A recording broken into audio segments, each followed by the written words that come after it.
आज हम लोग बात करेंगे आंकड़ा संग्रह की विधि कि वो कौन सी विधियां हैं जिसके द्वारा आंकड़ा को संग्रह किया जाता है, डाटा का कलेक्शन किया जाता है। तो आइए समझते हैं।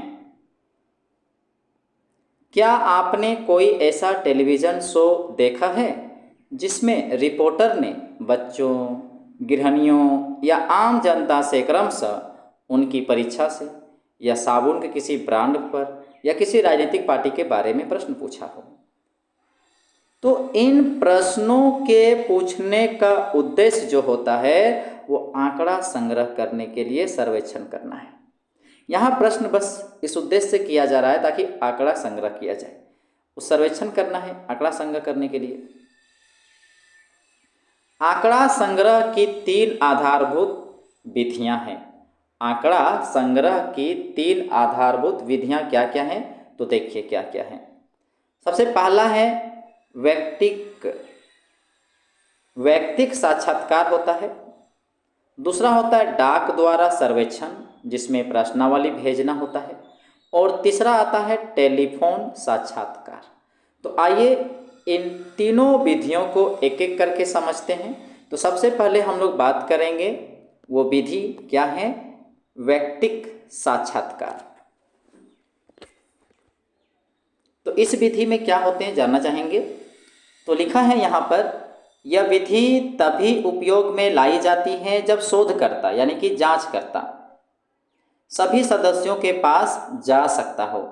इसमें शोधकर्ता यानी जांचकर्ता आमने सामने होकर उत्तरदाता से साक्षात्कार करता है, उससे इंटरव्यू करता है। वैयक्तिक साक्षात्कारों को कई कारणों से प्राथमिकता दी जाती है। इसमें सर्वेक्षक एवं उत्तरदाता के बीच व्यक्तिगत संपर्क होता है। इसकी प्राथमिकता पहली बात इस बात पे देना चाहेंगे क्योंकि इसमें जो सर्वेक्षक होता है, जो जांच करने वाला जो होता है और जो उत्तरदाता होता है, उसमें व्यक्तिगत संपर्क होता है।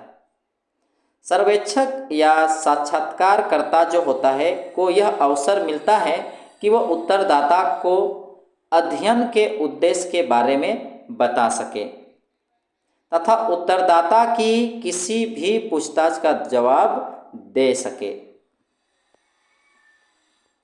इसमें साक्षात्कारकर्ता उत्तरदाता से यह निवेदन कर सकता है कि वह विशेष महत्व के बिंदुओं को विस्तार से बताएं, जो खास प्रकार के जो महत्व बिंदु होता है विस्तार से बताएं, ऐसा निवेदन कर सकता है। इससे अपनी वर्चन यानी कि गलत व्याख्या।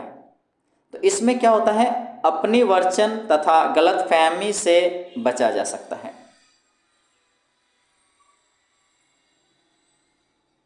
साथ ही उत्तरदाता की प्रतिक्रियाओं को देखकर कुछ संपूरक सूचनाएं भी प्राप्त हो सकती है। मैंने उससे जुड़ी हुई कई सारी सूचनाएं भी प्राप्त हो सकती हैं।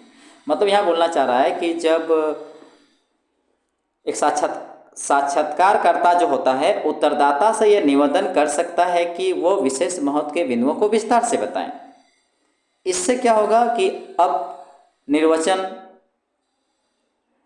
तथा गलतफहमी से बचा जा सकता है। साथ ही उत्तरदाता की प्रतिक्रियाओं को देखकर, उत्तरदाता की जो प्रतिक्रिया है, रेस्पॉन्स जो है, उसको देखकर कुछ संपूरक सूचनाएं और भी से जुड़ी हुई जानकारियां प्राप्त हो सकती हैं। वैयक्तिक साक्षात्कार की कुछ कमियां भी हैं। अभी जैसे कुछ प्राथमिकता अगर हम दे रहे थे वैयक्तिक साक्षात्कार में, तो उसमें कुछ कमियां भी हैं। वो कौन सी कमियां हैं देखिए। यह काफ़ी खर्चीली होती है सबसे पहली बात, तथा इसमें प्रशिक्षित साक्षात्कारकर्ताओं की जरूरत होती है। इसमें इंटरव्यू के लिए जो साक्षात्कारकर्ता जो होते हैं वो प्रशिक्षित होने चाहिए। इसमें सर्वेक्षण पूरा करने में काफ़ी अधिक समय लगता है। कभी कभी शोधकर्ता या सर्वेक्षक की उपस्थिति के कारण उत्तरदाता सही बात नहीं भी बताते हैं। तो ये कुछ कमियां हैं वैयक्तिक साक्षात्कार में। अब हम लोग दूसरी विधि पर बात करेंगे जिसका नाम है डाक द्वारा प्रश्नावली भेजना। तो देखिए, जब सर्वेक्षण में आंकड़ों को डाक द्वारा संग्रहित किया जाता है, उसे कलेक्शन किया जाता है, तो प्रत्येक उत्तरदाता को डाक द्वारा प्रश्नावली इस निवेदन के साथ भेजी जाती है कि वो इसे पूरी कर एक निश्चित तारीख तक क्या करना होता है, निश्चित तारीख तक वापस जो है अवश्य भेज दे। इसका सबसे बड़ा लाभ है कि यह बहुत कम खर्चीली होती है। इसके साथ ही इस विधि के द्वारा शोधकर्ता सर्वेक्षक काफ़ी दूर दराज के क्षेत्रों तक पहुंच सकते हैं।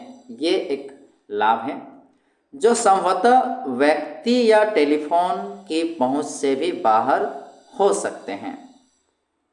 इस विधि में साक्षात्कारकर्ता उत्तरदाताओं पर प्रभाव भी नहीं डाल पाते। साथ ही यह उत्तरदाता को पर्याप्त समय भी देता है ताकि वो सोच विचार कर प्रश्नों के उत्तर दे सकें। आजकल ऑनलाइन सर्वेक्षण या संक्षिप्त संदेश सेवा यानी कि SMS द्वारा सर्वेक्षण काफ़ी लोकप्रिय हो रहे हैं।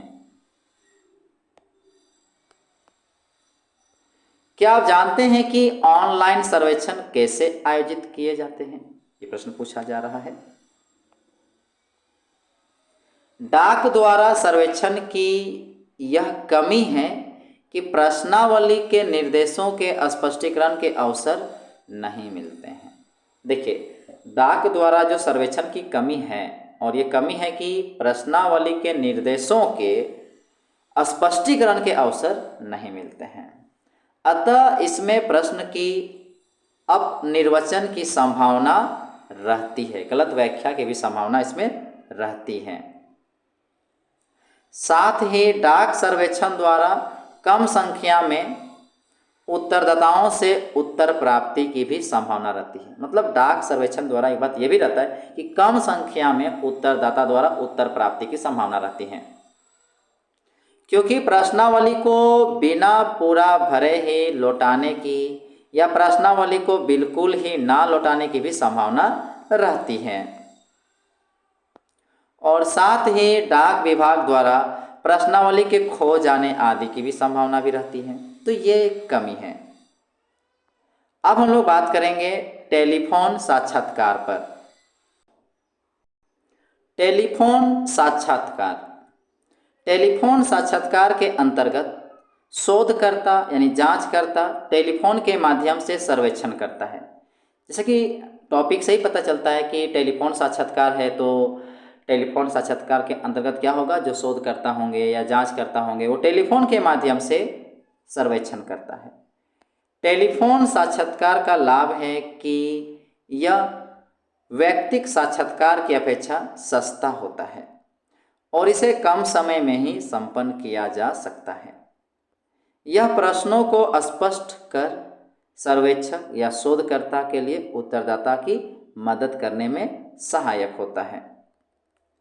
टेलीफोन साक्षात्कार उन मामलों में अधिक बेहतर होता है जहां व्यक्तिगत साक्षात्कार के समय उत्तरदाता कुछ खास प्रश्नों के उत्तर देने में झिझक महसूस करता है। मतलब टेलीफोन साक्षात्कार जो है उन मामलों में अधिक बेहतर होता है जहां अगर व्यक्तिगत साक्षात्कार के समय माने कुछ प्रश्नों पर झिझक महसूस हो रहा है उत्तरदाता से, तो इसमें यहाँ मदद मिलेगा।